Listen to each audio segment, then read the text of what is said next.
Peter Balcombe was the last man hanged at the historic SDG Jail, May 25, 1954. Peter was a 24-year-old second lieutenant in the Canadian Army.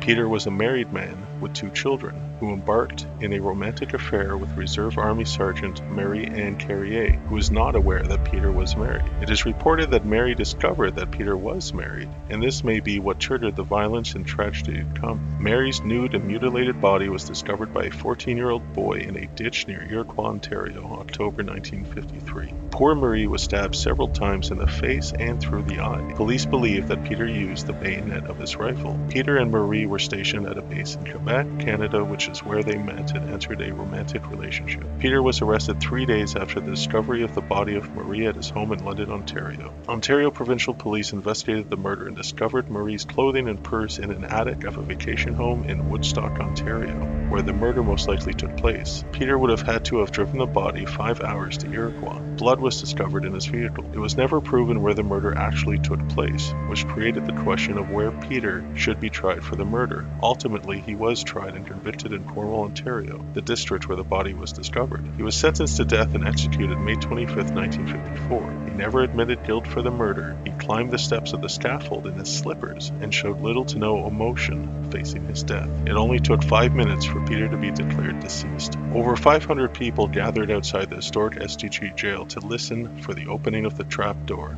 Peter was buried in the jail courtyard, his body unclaimed. The scaffold that took Peter's life was the scaffold meant for Henry Seguin, who just months prior cheated the hangman by taking cyanide an hour before his execution. Peter makes himself known at the old jail, and we call him the Smiling Man due to his strange and unusual grin seen in his photographs.